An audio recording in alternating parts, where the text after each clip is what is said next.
ભાભરના અબાસણા ખાતે એટલે કે જ્ઞાનીબેનના વતનમાં જ્ઞાનીબેન ઠાકોરે અત્યારે પોતાના મતાધિકારનો ઉપયોગ કરી અને પોતાનું મત આપ્યું છે. હાલમાં જ્ઞાનીબેન ઠાકોર અબાસણા ખાતે મતદાન મથકે પહોંચ્યા છે અને ભાજપ પર અનેક પ્રકારના આક્ષેપો પણ લગાયા છે.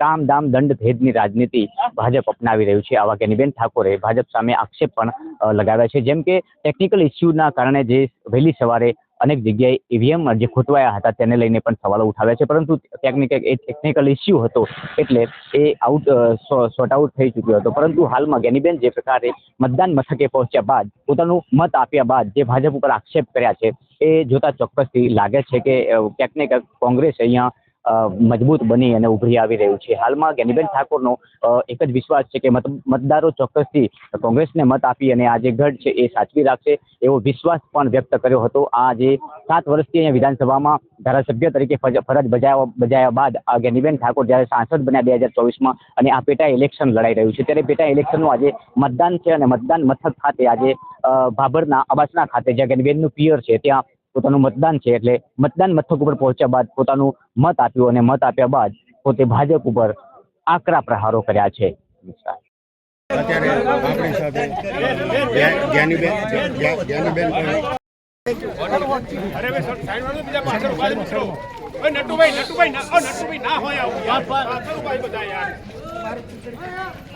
મોબાઈલ પ્લીઝ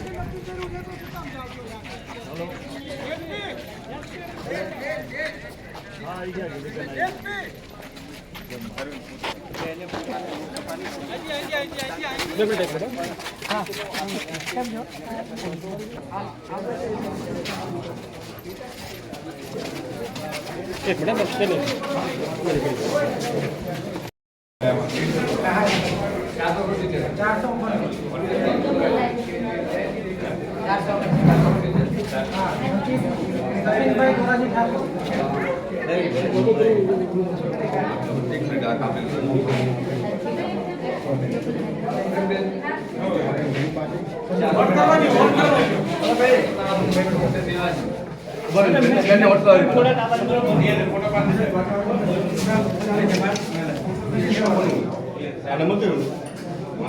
चलो सामने आ जाओ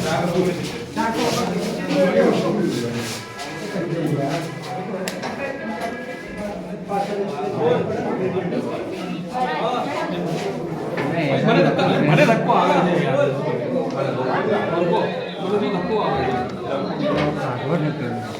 બહાર આવી જાઓ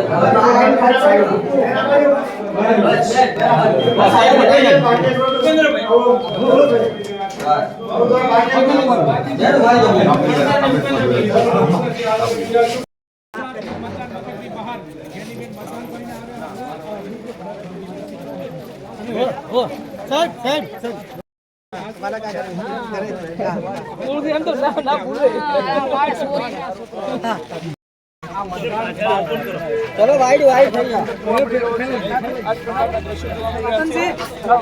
हाँ चलो थ्रू थ्रू हाँ थ्रू જ્ઞાનીબેન ઠાકોર જે છે તેણે અબાસણા ગામ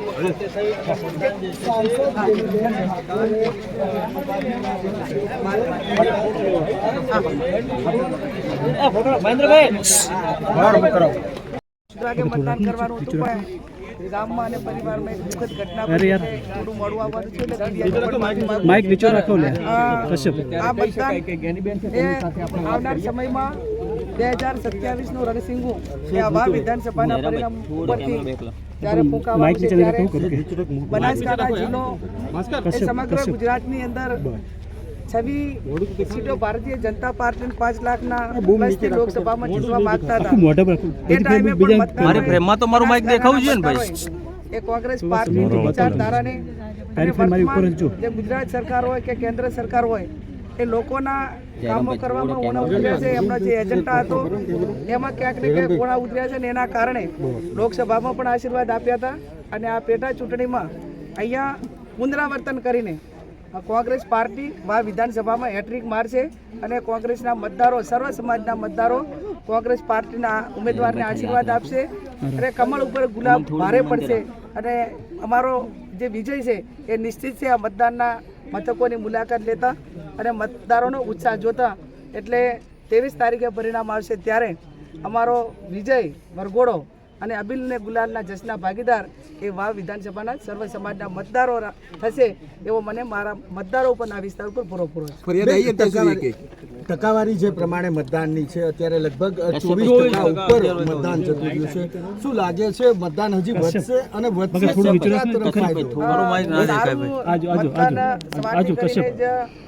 મોટા ભાગના બૂથોની મેં મુલાકાત લીધી, ત્યાં લાંબી લાઈનો હતી. 25% જે ઓલ ઓવર મતદાન છે, પણ એ અત્યારના સમય સુધી ખૂબ સારું કહેવાય. જે જાતિ સમીકરણના આધારે પણ પોતપોતે ઉમેદવારો પૂરા પ્રમાણમાં મતદાન થાય એવા એમના ટેકેદારોના બધાના પ્રયાસો રહેશે. એટલે હું માનું છું ત્યાં સુધી આ વખતે 80%ની આસપાસ એ ઓલ ઓવર મતદાન થશે એવી મારી એક ગણતરી અને માહોલ જોતા, અને જે પરંપરા રહી છે કે સામાન્ય ચૂંટણીમાં પણ 75% જેટલું મતદાન કાયમી રહેતું, તો 65% મતદાન આ વખતે વધશે એવું મને પોતાને લાગે.